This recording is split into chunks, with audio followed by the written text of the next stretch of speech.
You drink a sweet iced coffee or a healthy granola bar with some juice, and your continuous glucose monitor barely twitches. The spike is modest, textbook good, and yet, 40 minutes later, you're tired, you're foggy, and you're hungry again. If your glucose looks fine, what exactly is crashing? Most of us have been taught that sugar crashes are all about blood glucose going up and then insulin pushing it back down. But plenty of people feel wiped out even when their CGM looks smooth. So here's the mystery. How can you feel underfueled right after eating when your blood sugar looks completely normal? And what if part of the answer is a different sugar story that your CGM can't see? One that's happening inside your liver's energy systems instead of in your bloodstream. I'm Chris Mearns, and this is the Fructose model.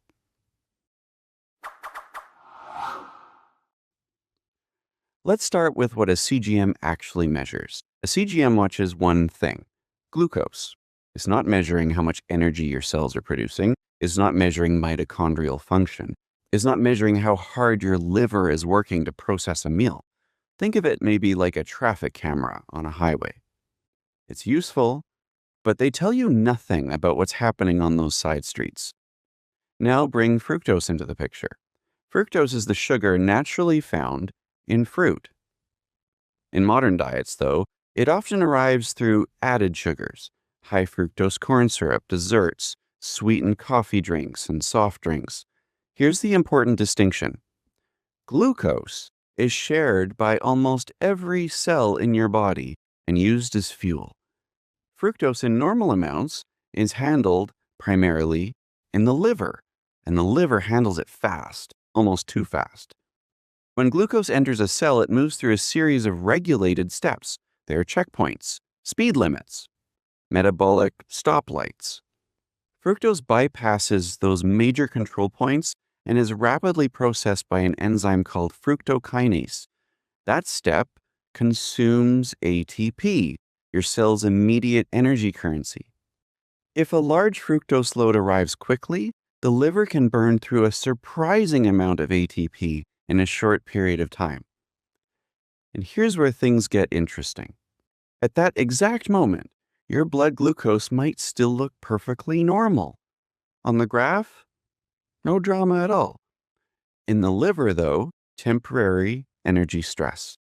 And as ATP falls, another molecule rises, uric acid. Part of ATP breakdown feeds into uric acid production. So rapid fructose metabolism can create a combination of lower cellular energy and higher uric acid at the same time. In animal studies and mechanistic research, that combination appears to act like a survival signal, one that encourages fuel storage, increases appetite, and shifts metabolism towards conservation rather than expenditure. Now, that's useful if you're preparing for famine. It's less useful if you're standing in line at a coffee shop every morning. Which leads to a different way of thinking about the problem. When you say, I ate but I don't feel fueled, it could be your liver temporarily acting as though resources are scarce, even while your blood sugar looks fine. Let's bring this back to real life. Imagine drinking a large soda or a sweetened iced tea, and glucose and fructose enter from the gut, and your CGM mostly reflects the glucose. The fructose is far less visible because much of it is rapidly pulled into the liver. Inside the liver, energy temporarily falls. Uric acid rises. Some of that fructose is directed towards glycogen production and fat synthesis rather than immediate energy production. And your brain doesn't think, my liver ATP is temporarily depleted. It just notices a mismatch. Fuel arrived, but the energy signal feels weaker than expected. And that mismatch might show up as sleepiness, brain fog, low motivation, or maybe a pull towards more food.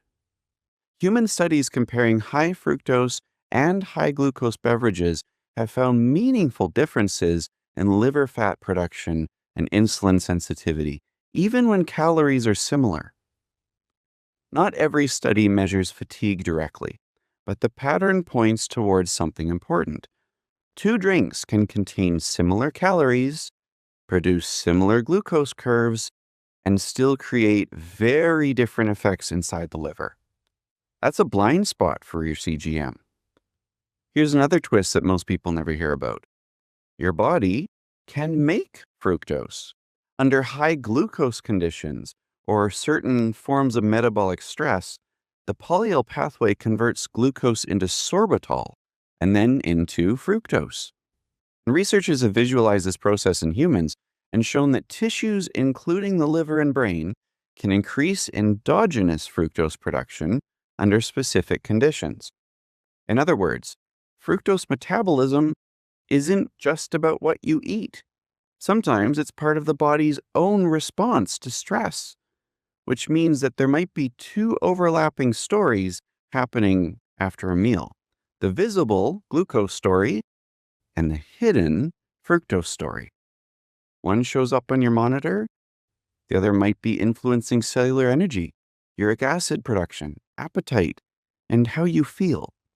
And none of this requires a dramatic glucose spike. Repeated exposures to added sugars, especially in liquid form, might be enough. There's one important guardrail worth mentioning. Whole fruit is not the villain here.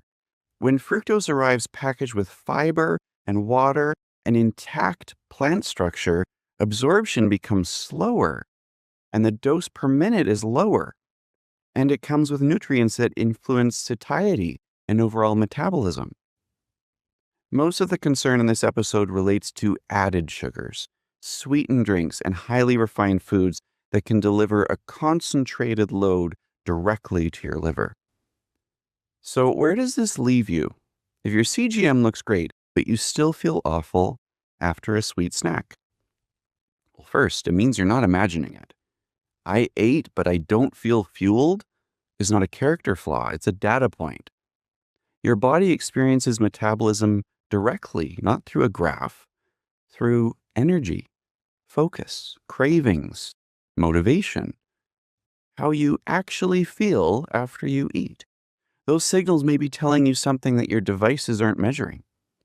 Second, it suggests that there's a different kind of experiment. Instead of focusing only on glucose curves, maybe pay attention to what happens over the next 1 to 3 hours. How is your energy, your focus, your hunger, your cravings? With appropriate medical guidance, if needed, maybe compare a sweet drink with the same calories from a mixed meal. And sure, watch the graph, but also watch yourself. For many people, reducing liquid sugars and dessert-like snacks changes that internal energy story even when average glucose changes very little. Now, the science here is still developing. We're piecing together evidence from human studies, liver imaging, uric acid research, and domestic work. So this is a model, not a final verdict, but it offers a really compelling reframe. Maybe the sugar crash isn't always about blood sugar crashing.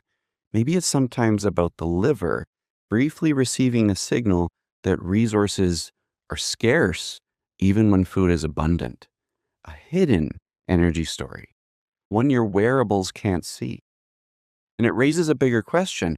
If glucose is only one piece of metabolism, what other hidden energy signals might be shaping our cravings, shaping our body weight, our focus, and the way we feel every day? That's where we're headed next.